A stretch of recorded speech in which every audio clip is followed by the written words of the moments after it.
আমরা লক্ষ্য করেছি যে বিগত এক বছরে অন্তর্বর্তীকালীন সরকার তার যথাযথ দায়িত্ব, কর্তব্য এবং জনগণের যে আকাঙ্ক্ষা তা পূরণে ব্যর্থ হয়েছে।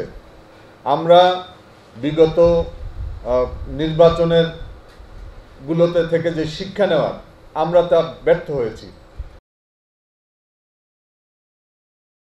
আপনারা জানেন যে 1971 সালে আমাদের পাকিস্তানি হায়নাদার বাহিনীর হাত থেকে আমরা সাম্য, সুবিচার, মানবিক মর্যাদার বাংলাদেশ প্রতিষ্ঠার জন্য মহান মুক্তিযুদ্ধে ঝাঁপিয়ে পড়েছিলাম। কিন্তু বিগত 54 বছরে আমাদের সেই মুক্তিযুদ্ধের যে চেতনা যেই তিমিরে সেই তিমিরই আছে। বিগত 54 বছরে বাংলাদেশ আমরা নিজেদের ভোটের অধিকার প্রতিষ্ঠা করতে পারি নাই। আমরা দিনের ভোট রাতে এবং ভোটারবিহীন যে সংস্কৃতি বাংলাদেশে তৈরি হয়েছে, জাতীয় নির্বাচন থেকে শুরু করে ইউনিয়ন পরিষদ তথা গ্রামের প্রাইমারি স্কুলের ম্যানেজিং কমিটির নির্বাচনও দলীয়করণে পরিণত হয়েছে। আমরা বিশ্বাস করতে চাই যে বিগত 5ই আগস্ট আমাদের লেবার পার্টির নেতা আউয়াল মিয়া এবং ছাত্র মিশনের নাইম হাওলাদার সহ আমাদের বীর সন্তানরা যারা নিজেদের জীবনকে আত্মহুতি দিয়েছে, শাহাদত বরণ করেছে এবং আমরা যারা জুলাই গণ অভ্যুত্থানে আন্দোলন সংগ্রাম করেছি, আমাদের সবার ঐকান্তিক প্রচেষ্টায় এই অন্তর্বর্তীকালীন সরকার প্রতিষ্ঠিত হয়েছে। কিন্তু আমরা লক্ষ্য করেছি যে বিগত এক বছরে অন্তর্বর্তীকালীন সরকার তার যথাযথ দায়িত্ব, কর্তব্য এবং জনগণের যে আকাঙ্ক্ষা তা পূরণে ব্যর্থ হয়েছে। আমরা বিগত নির্বাচনের গুলোতে থেকে যে শিক্ষা নেওয়ার আমরা তা ব্যর্থ হয়েছি। আমরা 1-11 থেকে আমরা শিক্ষা নিতে পারি নাই এবং আমরা এই জুলাই গণ অভ্যুত্থানে পতিত স্বৈরাচারের পালিয়ে যাওয়া থেকেও আমরা কিন্তু শিক্ষা নিতে পারি নাই। এটা হচ্ছে আমাদের ব্যর্থতা, আমাদের রাজনীতিবিদদের ব্যর্থতা।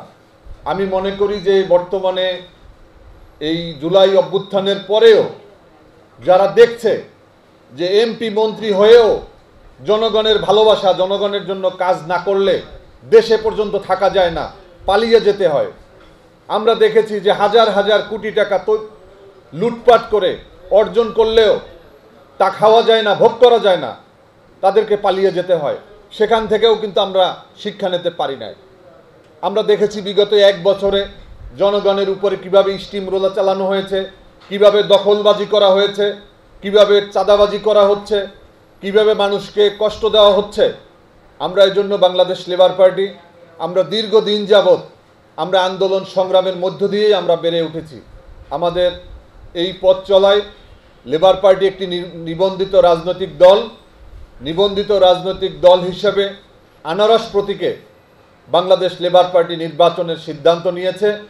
আমরা আজকে প্রাথমিক তালিকা আপনাদের সাথে প্রকাশ করব। আমাদের এই প্রার্থী তালিকায় আজকে যাদের নাম ঘোষণা করব তারা আমাদের প্রাথমিক তালিকা, তারা তাদের জায়গা থেকে তারা কাজ করবেন এবং নির্বাচনের তফসিল ঘোষণার পরে আমাদের চূড়ান্ত তালিকা ঘোষণা করা হবে এবং এর মধ্য দিয়ে যারা যোগ্য, যারা তাদের যোগ্যতার স্বাক্ষর রাখতে পারবেন তারা নির্বাচনে অংশ নেবেন। এবং আরেকটা বিষয় আপনারা জানেন যে আমরা দীর্ঘদিন যাবৎ এই বিগত 17টি বছর ফ্যাসিবাদের বিরুদ্ধে আমরা লড়াই সংগ্রাম করেছি। বিএনপির নেতৃত্বে আমরা জোটে ছিলাম। আমরা সমমনা 8 দল, 18 দলীয় জোট, 20 দলীয় জোট, পরবর্তীকালে যুগপৎ আন্দোলনে আমরা কিন্তু রাজপথে ভূমিকা রেখেছি। আমাদের সাথে বিএনপির সাথে এখনও যোগাযোগ সম্পর্ক রয়েছে, কিন্তু বিএনপি এখনও কোনো নির্বাচনী সমঝোতা এবং কোনো জোট আত্মপ্রকাশ ঘটেনি। আমরা দলগতভাবে আমাদের একক প্রার্থী আমাদের সাংগঠনিক কারণে আমরা প্রকাশ করছি। আমরা এটা আমাদের সাথে কোনো জোট বা সমঝোতার প্রশ্ন আসলে আমরা আমাদের জাতীয় নির্বাহী কমিটি আমরা সিদ্ধান্ত নেব এবং পরবর্তী সিদ্ধান্ত আপনাদেরকে জানাবো। আমি তাহলে নাম ঘোষণা করছি। ত্রয়োদশ জাতীয় সংসদ নির্বাচনে বাংলাদেশ লেবার পার্টির প্রাথমিকভাবে মনোনীত 75 সংসদ সদস্য প্রার্থীর তালিকা: ডাক্তার মোস্তাফিজুর রহমান ইরান, জালকাঠি 1, মোহাম্মদ জাহিদুল ইসলাম পিরোজপুর 1, সৈয়দ মোহাম্মদ মিলন জালকাঠি 2, মোহাম্মদ লিটন খান রাজু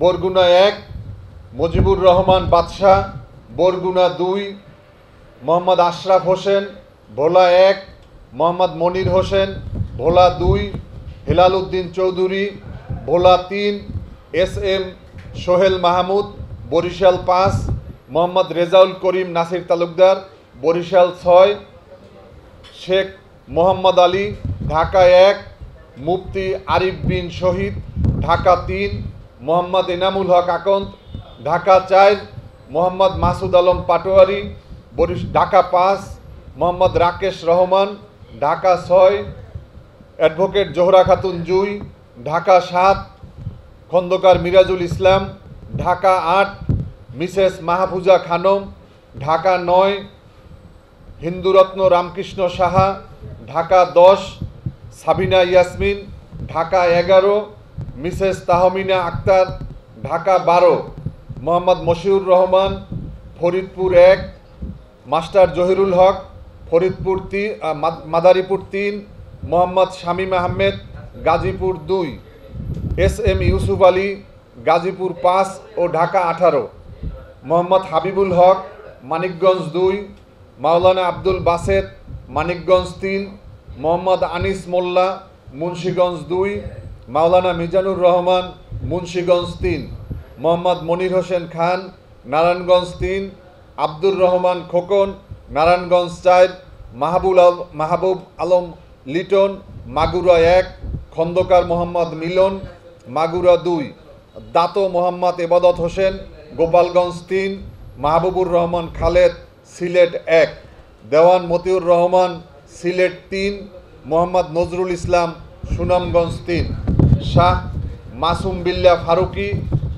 মৌলভীবাজার 3, মোহাম্মদ খোরশেদ আলম কুমিল্লা 5, আলমগীর হোসেন মোল্লা কুমিল্লা 6, আবু বকর সিদ্দিক ব্রাহ্মণবাড়িয়া 6, মাওলানা শিহাব ইবনে হাবিবুল্লাহ ব্রাহ্মণবাড়িয়া 5, মোহাম্মদ মুসলিম উদ্দিন নেত্রকোনা 5, মুফতি তরিকুল ইসলাম সাদি নেত্রকোনা 4, মোহাম্মদ জহিরুল হক জহির নোয়াখালী 5, মোহাম্মদ নুরুন নবী খন্দকার ফেনী 3, নাসিমা নাজনীন সরকার চাঁদপুর 2, জহিরুল ইসলাম চাঁদপুর 3, মোহাম্মদ মনির হোসেন লক্ষ্মীপুর 2, ডাক্তার কামাল উদ্দিন চৌধুরী চট্টগ্রাম 2, মোহাম্মদ আলাউদ্দিন আলী চট্টগ্রাম 5, মোহাম্মদ আফসার উদ্দিন চট্টগ্রাম 8, মোহাম্মদ আনোয়ার হোসেন মানিক চট্টগ্রাম 9, মুজিবুর রহমান মুজিব চট্টগ্রাম 10, ডাক্তার জনু মিয়া চট্টগ্রাম 13, মোহাম্মদ হোসাইন চট্টগ্রাম 16, মোহাম্মদ আব্দুল শুকুর কক্সবাজার 2, আবদুল্লাল মামুন কিশোরগঞ্জ 1, মহিবুল্লাল মেহেদি কিশোরগঞ্জ 2, শেখ মামুন মিয়া কিশোরগঞ্জ 5, মেজবাউল ইসলাম সজীব রাজশাহী 2, মোহাম্মদ জাহাঙ্গীর আলম রাজশাহী 5, অধ্যাপক টিপু সুলতান খুলনা 2, মনিরুল হক মনি বাগেরহাট 1, রিয়াদুল ইসলাম আফজাল বাগেরহাট 3, ডাক্তার আবদুল্লাল মামুন টাঙ্গাইল 1, আরিফ সরকার টাঙ্গাইল 6, অধ্যক্ষ AK সাইফুদ্দোহা Jessore 4, advocate Aminul Islam Raju Kushtia 5, Mohammad Ali Meherpur 1, Mohammad Wasim Nilphamari 4, advocate Sirajul Islam Khan Dinajpur 6, Mohammad শুভ আহমেদ লালমনিরহাট 1, মোহাম্মদ ফেরদৌস আলম পঞ্চগড় 1, মোহাম্মদ রাজু ব্যাপারী পঞ্চগড় 2।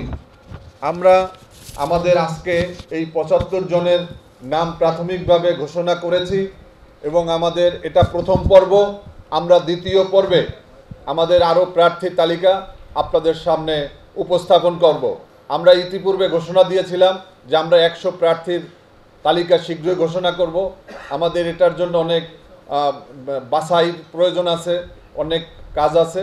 আমরা সাংগঠনিকভাবে আমরা একটি নিবন্ধিত দল হিসাবে আমাদের কার্যক্রমকে শক্তিশালী করার জন্য এবং আগামী নির্বাচনকে একটা গ্রহণযোগ্য, অবাধ এবং প্রতিযোগিতাপূর্ণ করার জন্য আমরা কাজ করে যাব। আপনাদের সবাইকে ধন্যবাদ।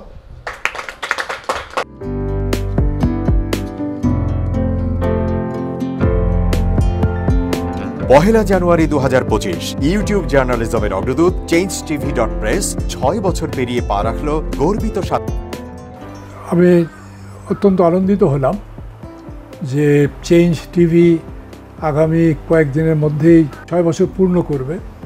আর হাঁটি হাঁটি পা পা করে চলা শুরু করে এখন সে বেশ দৌড়াদৌড়ি করছে বলা যেতে পারে। ও নামটাও অত্যন্ত বলবো যে সিগনিফিক্যান্ট, যে চেঞ্জ, এই গণঅভ্যুত্থান কিন্তু চেঞ্জ চেয়েছে। সেই হিসেবে তোমার টেলিভিশনের, তোমার এই চ্যানেলের নামের একটা যথেষ্ট মিল পাওয়া যায়। আমার প্রত্যাশা যে এই গণঅভ্যুত্থানের যে প্রত্যাশা, যে আশা আকাঙ্ক্ষা, চেঞ্জ টিভি সেটিকে এগিয়ে নিয়ে যাবে। তোমাকে শুভেচ্ছা। চেঞ্জ টিভি যারা সম্পৃক্ত আছেন, যারা কর্মী আছেন, সামনে পেছনে সকলকে আমার শুভেচ্ছা।